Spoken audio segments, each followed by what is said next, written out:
I'm a pretty simple guy, never really got a lot of stars from the sky.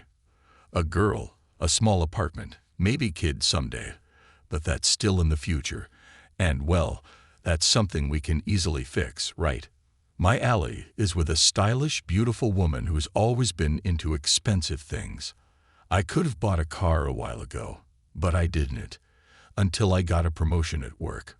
Well, with the raise, my salary went up, and so did my status. Naturally, my girl, Avery, wasn't too thrilled about that, and she made it clear that she wanted a car too. Of course, common sense kicked in and told me it'd be smarter to get one really good car than two old, beat-up ones. But as life goes, that doesn't always work out as expected. We got this fully loaded car, cameras, a dash cam, you name it, it had it. I was so excited I drove it myself first, but then Avery had to use it, to meet her mom or something, and then her cousin came to town. A month passed, and bam, surprise number one. The electronics went haywire. I had to take it to the shop, and they fixed it up.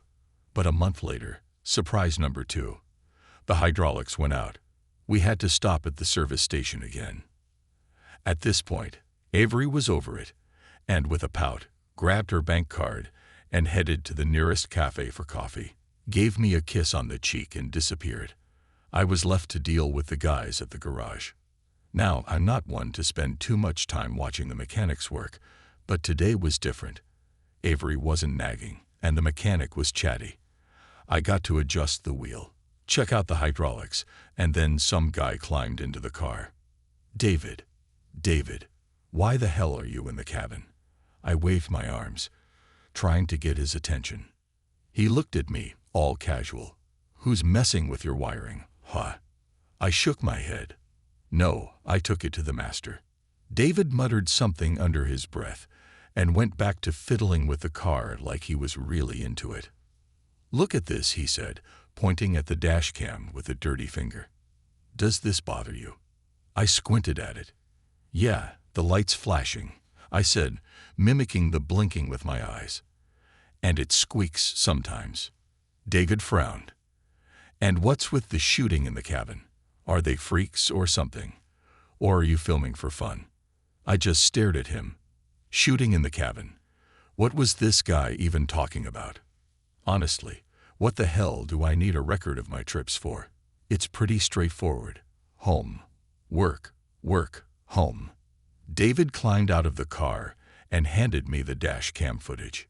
Here, watch the movie while I finish up in half an hour.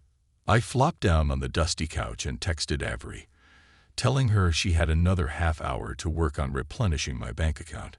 I pressed the start button, and before I knew it, the screen went blank.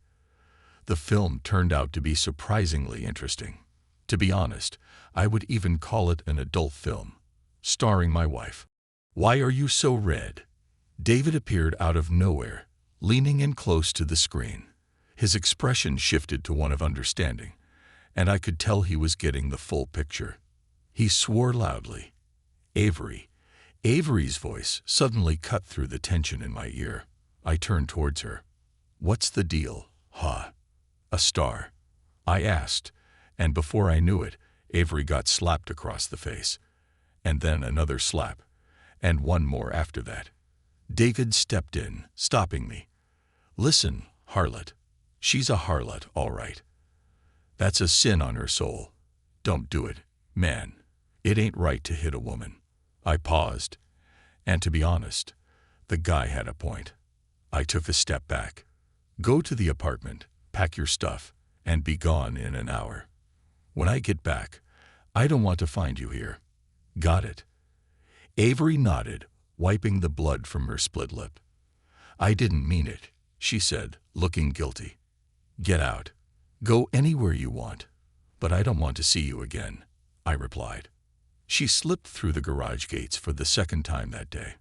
Then David, my guardian angel, raised his voice again. How about a drink? I raised my eyebrows in surprise, but couldn't help smiling. Yeah, let's have a drink.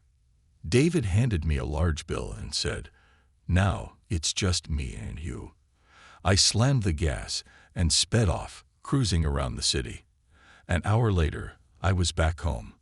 Avery's stuff wasn't there, and I figured, well, I was starting fresh. A new life, a new beginning. A couple of days later, I found a note folded in half on the bedside table next to the couch. I didn't even bother reading it.